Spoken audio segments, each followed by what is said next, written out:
Olá, meu nome é Wilson Cunha Filho, eu sou natural do Rio de Janeiro e vivo em Portugal desde 1992. Eu já trabalho em dependência química desde a década de 90, primeiramente no Rio de Janeiro e posteriormente em Portugal, onde eu vivo. Foi em Portugal que eu fiz o meu doutoramento em saúde pública e atualmente sou pesquisador na Universidade Nova de Lisboa e professor de medicina preventiva na Universidade da Beira Interior. Me pediram na ABAD que eu falasse um pouco sobre a situação de pandemia e lockdown em Portugal. Na verdade, Portugal ficou conhecido devido às políticas de descriminalização e de criação de um sistema vertical de redução de danos e tratamento que estava associado à tentativa de controlar a epidemia de HIV e o uso de heroína que estava descontrolado no final dos anos 90 e início dos anos 2000. Essa política durou cerca de uma década e nos últimos anos foi incorporada as políticas do álcool e as políticas relativas ao jogo também neste contexto. Só para terem uma ideia, a situação atual em Portugal, nós temos que a maior parte das drogas consideradas pesadas tem um consumo bastante baixo, com uma prevalência de 0,5% da população. O uso de cocaína é o único que se destaca um pouco mais das outras drogas, com o uso em torno de 1,1% da população. Por outro lado, nós temos o uso de cannabis, que atinge cerca de 10% da população, e o uso de tabaco, que atinge cerca de 20% da população. Aliás, esse uso de tabaco tem aumentado com o incremento dos cigarros eletrônicos e do tabaco aquecido nos últimos 5 anos. O maior problema que nós temos em Portugal atualmente é o consumo de álcool.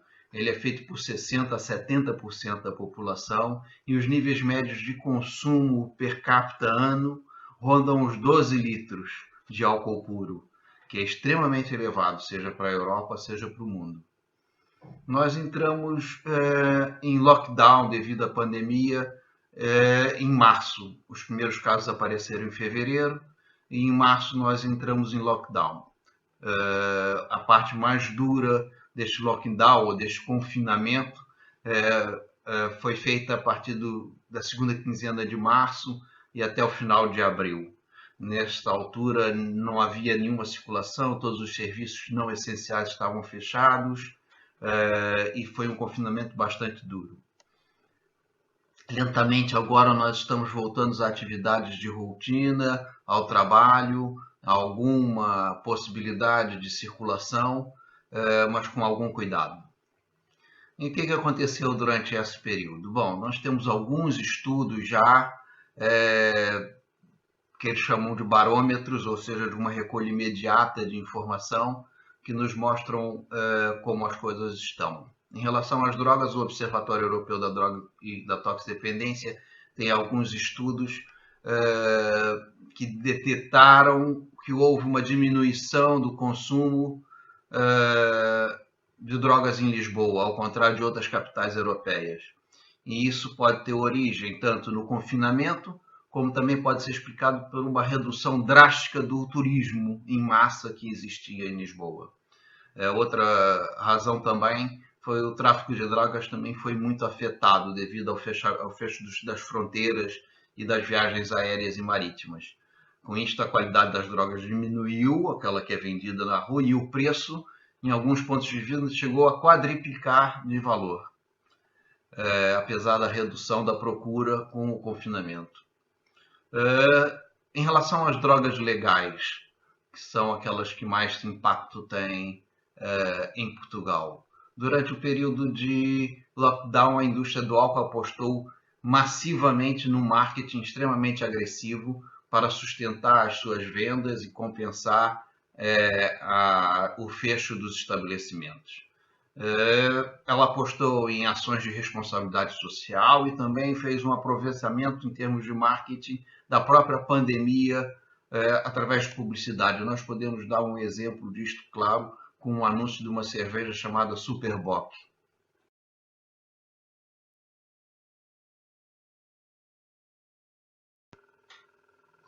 O marketing da indústria do álcool foi transferido todo para as redes sociais da internet, mas também algum dele na comunicação social através de notícias e reportagens, e não somente só de anúncios. A prática de outdoors, ou através de jogos de futebol, ou eventos de música e populares, foram todos cancelados, deixaram de existir, portanto, o dinheiro gasto em publicidade nestes meios foi alocado no marketing massivo através da internet. A própria indústria e o setor das bebidas fez um estudo agora em maio relacionado ao consumo durante o lockdown e constatou realmente que houve um grande aumento das promoções de venda com preços de bebidas alcoólicas mais baixos. Houve uma venda massiva nos supermercados, que liderou as opções de compra, apesar da venda online ter duplicado duplicado o seu valor. O maior consumo que foi feito foi de vinho, que aumentou o seu consumo, enquanto os outros tipos de bebida permaneceram relativamente inalterados. E esse consumo foi mais intenso e foi feito a uma frequência diária, inclusive. Foi caracterizado pelos próprios consumidores como um consumo solitário, apesar de todos estarem num contexto de família, e as razões pelas quais as pessoas consideraram que estavam bebendo mais estava relacionado com a ansiedade gerada pela pandemia e pelo lockdown e pelo receio forte das consequências econômicas que poderiam ocorrer. E isto mostra bem que o tipo de consumo mudou.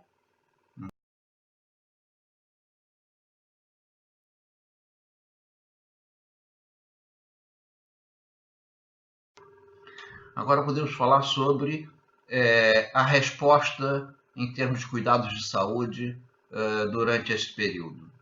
O SNS voltou todo, o Serviço Nacional de Saúde, que aqui existe, e que é universal e gratuito, se voltou todo para o atendimento do Covid.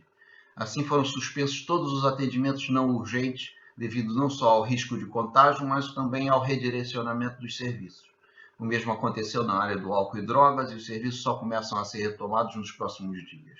Assim, já em março, aquilo que foi ser feito foi reforçar o atendimento telefônico, uma linha específica para atendimento com problemas de drogas, que tem aumentado cada vez mais os pedidos de ajuda sobre as respostas disponíveis no caso de álcool e drogas durante o lockdown, mas também muitas questões sobre as plataformas online de jogo em dinheiro. Também se conseguiu manter, junto dos consumidores de drogas, um atendimento ligado à redução de danos, que é gerido por organizações não governamentais, e reforçaram este atendimento através do financiamento de entidades sociais e empresas. Exemplos desses atendimentos são trailers móveis de distribuição de seringa e equipes comunitárias de apoio social e reinserção para utentes. Desenvolveu-se também um conjunto de centros de acolhimento para a população de rua e sem abrigo, de forma que eles se resguardassem dos vírus que estavam mais expostos. Pretende-se que aqueles que responderam bem a esse tipo de oferta possam transitar para residências permanentes. A nível comunitário, as pessoas que tinham dificuldades extremas e que se ficaram desempregadas, estavam sem recursos, tiveram a oportunidade de ter acesso a pontos físicos de distribuição de comida, mas isso serve à população em geral e ajuda também as pessoas com problemas com álcool e drogas. Em relação a tratamentos estruturados realmente para a dependência, as novas entradas nas unidades de tratamento, de internamento, estão condicionadas a uma obrigação de 15 dias de quarentena isolado à entrada, e isso inviabiliza muitas vezes a entrada em tratamento. Assim, o que acontece? Os centros de tratamento que trabalham com uma curta duração estão em dificuldade de manter o seu funcionamento devido a pouca ou a difícil ou nenhuma entrada de pacientes, enquanto as comunidades terapêuticas de longa duração ainda não apresentam problemas. Por outro lado, nós tivemos a sorte de não ter nenhum caso de Covid, nem nenhum contágio nas unidades de saúde até agora que diz respeito a esta área, ao contrário de outras áreas que tiveram problemas. Para o período pós-pandêmico, parece não existir planos de aumento de investimentos.